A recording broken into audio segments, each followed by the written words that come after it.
Les trois lois spirituelles. Il y a trois principales lois spirituelles qui agissent et influencent la vie de chaque être humain sur Terre. Il s'agit de la loi du péché, la loi de la mort et de la loi de l'esprit de vie en Jésus-Christ. L'apôtre Paul nous le dit dans son épître aux Romains, chapitre 8, verset 2 dans la Bible. Il est dit ceci: En effet, la loi de l'esprit de vie en Jésus-Christ m'a libéré de la loi du péché et de la mort. Comment ces lois agissent-elles? Premièrement, la loi du péché. La Bible déclare que nous sommes tous pécheurs. Tout homme est un être tripartite composé d'un esprit, d'une âme et d'un corps. L'esprit et l'âme sont des entités immatérielles, invisibles et éternelles. Ils ne mourront jamais. Par contre, le corps, certes matériel, visible et temporaire, n'est pas éternel. À l'extinction du corps physique, c'est-à-dire la mort physique, deux issues s'offrent à l'esprit et à l'âme, le paradis ou l'enfer. Adam, le premier homme créé par Dieu, à son image, a péché par un acte de désobéissance au commandement divin, avec pour conséquence de faire de la race humaine une composante des pécheurs. La Bible nous dit dans Romains chapitre 3, verset 23, « Tous ont péché et sont privés de la gloire de Dieu. » Dès la naissance, tout homme est donc pécheur devant Dieu. Le péché hérité de notre ancêtre commun Adam, noir ou blanc, jaune ou rouge, riche ou pauvre, petit ou grand, nous sommes tous pécheurs devant Dieu. Le psaume 51 nous dit ceci: Voici, je suis né dans la faute et ma mère m'a conçu dans le péché. Par conséquent, le péché est transmissible générationnellement. La conséquence de cet état de péché, l'homme est sans Dieu dans le monde et il est conduit inexorablement, bon gré mal gré, vers le bas, vers un état de déchéance, entraînant par la même occasion la société, le monde tout entier et la création. C'est quoi donc le péché? Dans la Bible, deux images majeures peuvent définir le mot péché. Premièrement, le péché, c'est être privé de la gloire de Dieu. Deuxièmement, le péché, c'est manquer le but. Le péché, être privé de la gloire de Dieu. Notre ancêtre Adam, créé à l'image de Dieu, désobéit, pêche, et dès lors est chassé avec sa compagne Ève hors du jardin d'Éden, le lieu de la présence et de la communion avec Dieu. Il s'ensuit donc une privation de la gloire ou de la présence de Dieu du fait de ne plus être dans cette atmosphère divine et de bénéficier de toutes les grâces liées à celle-ci au niveau de son esprit, de son âme et du corps humain. Le péché entraîne une absence de communion avec Dieu et dès lors un état de non-sanctification. Par son péché, Adam a entraîné toute la création dans un état d'absence de la gloire divine, de non sanctifié. Le péché manquait le but. Le but de la création d'Adam et par lui de toute la race humaine est de faire le bien à soi-même, à son prochain, à la société et à la création, et d'être en communion avec Dieu de façon permanente et continuelle. Manquer le but est donc pour l'homme le fait de rater de faire le bien, dès lors d'être moralement répréhensible. L'apôtre Jacques nous le dit dans Jacques chapitre 4, verset 17 dans la Bible, « C'est lui donc qui sait faire ce qui est bien et qui ne le fait pas commet un péché. Ne pas faire le bien que l'on sait occasionne la culpabilité. Par son péché, Adam a entraîné toute l'humanité dans un état de culpabilité par rapport à la justice divine. Nous sommes donc tous coupables de ne pas tous être en mesure de faire le bien.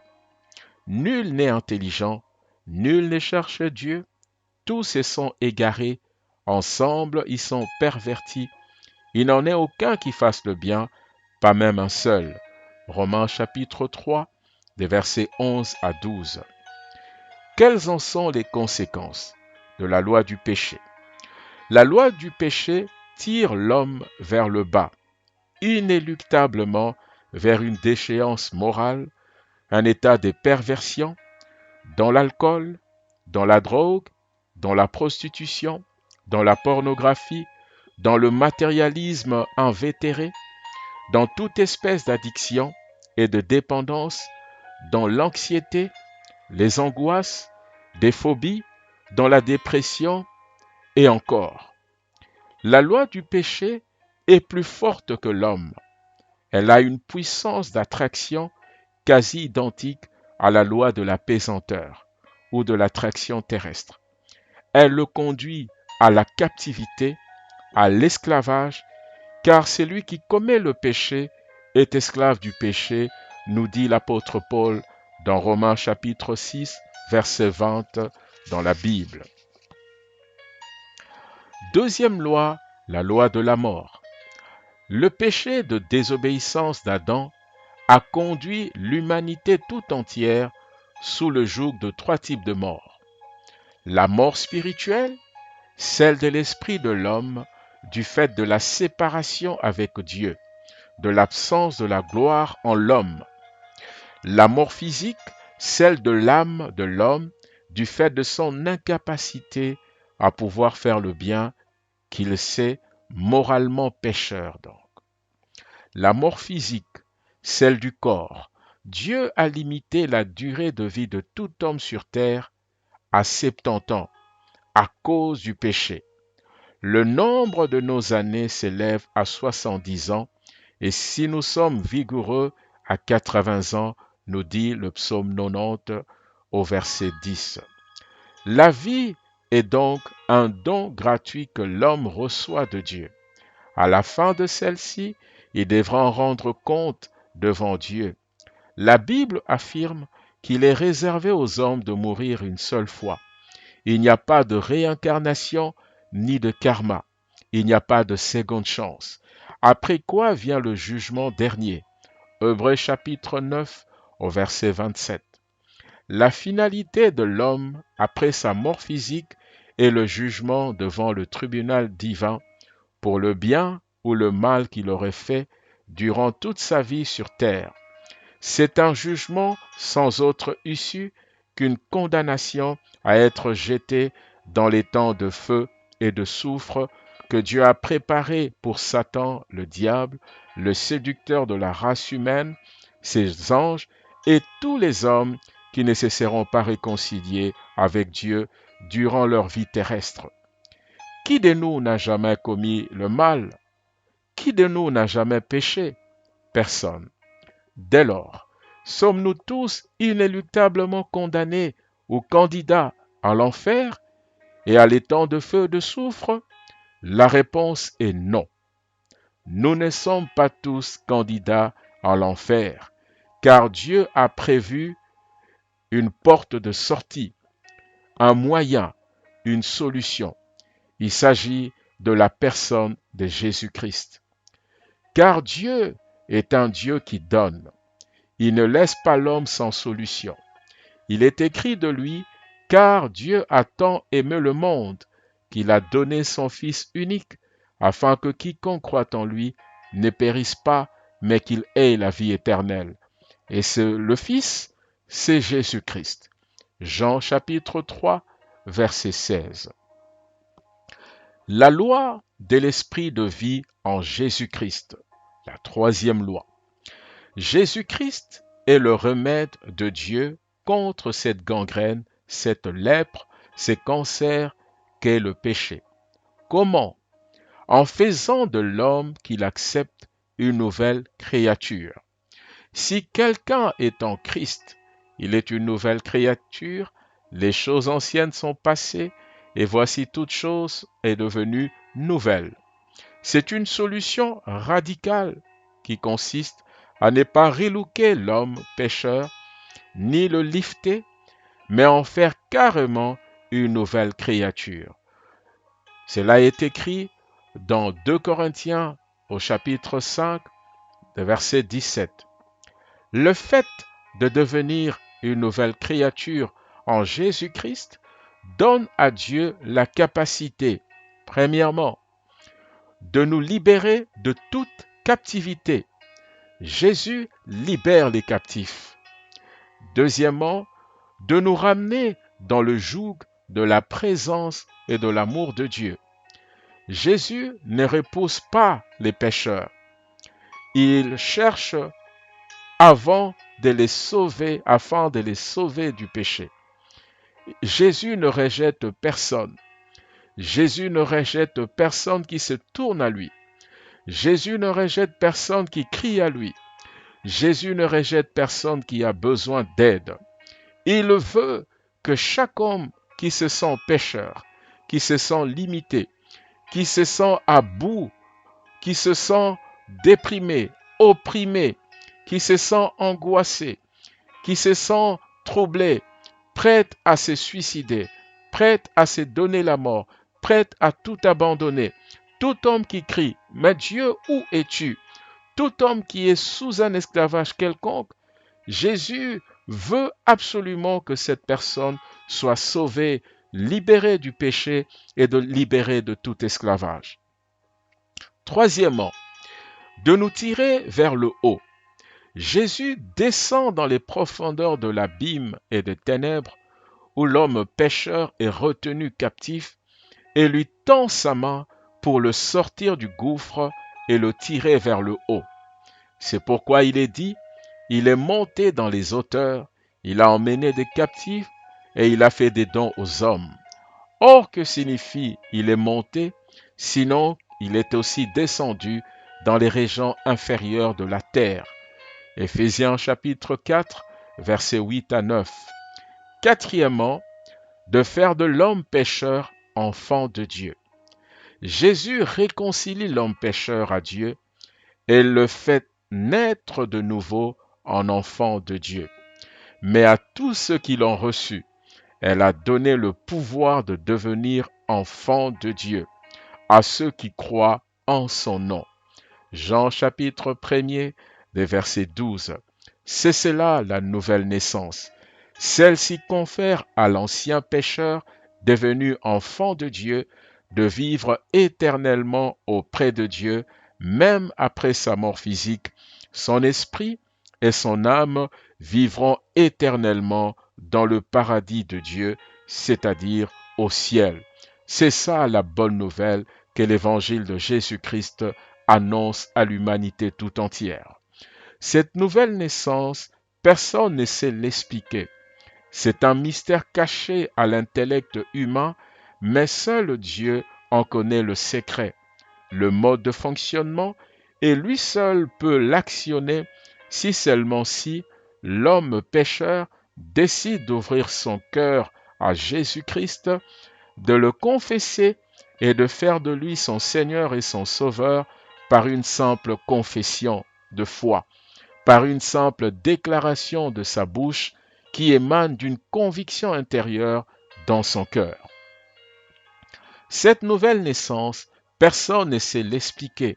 C'est un mystère caché à l'intellect humain, mais Dieu seul en connaît le secret, le mode de fonctionnement, et lui seul peut l'actionner si seulement l'homme pécheur décide d'ouvrir son cœur à Jésus, de le confesser et de faire de lui son Seigneur et Sauveur par une simple parole, par une simple confession, par des simples mots qui émanent d'un cœur sincère.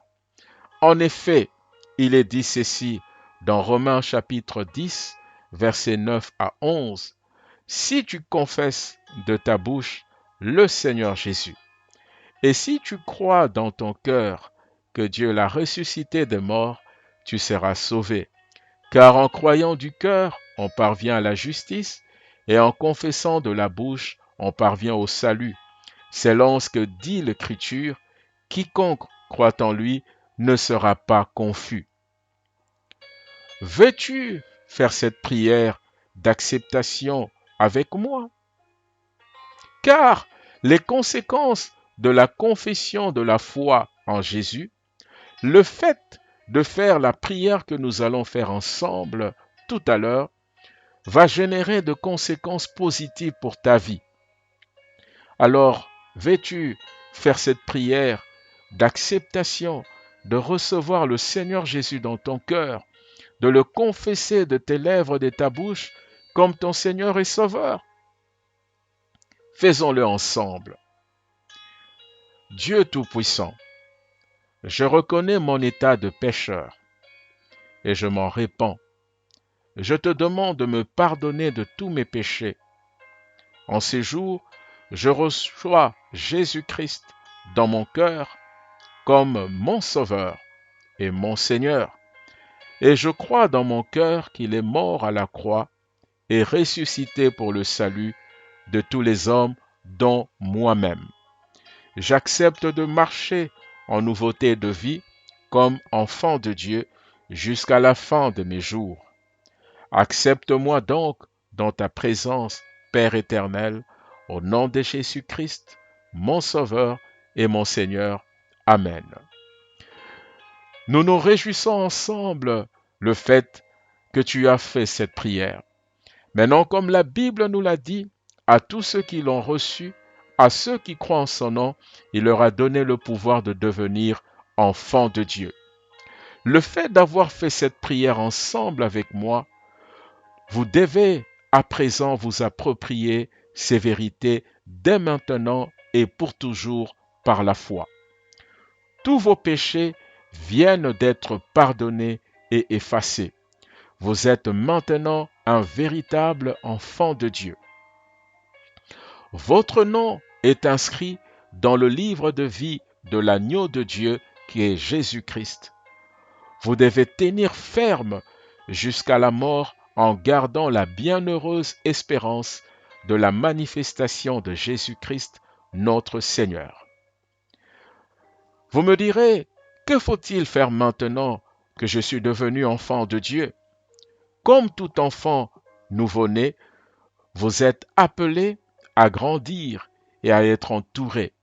Pour ce, vous avez besoin de manger quotidiennement la parole de Dieu qui est contenue dans la Bible, de prier quotidiennement Dieu le Père au nom de Jésus-Christ, de vous assister devant tous les défis de la vie et de permettre au Saint-Esprit de vous transformer petit à petit, de vivre pour Dieu comme chrétien dans ce monde, de communier avec les autres enfants de Dieu au sein d'une église, la famille chrétienne.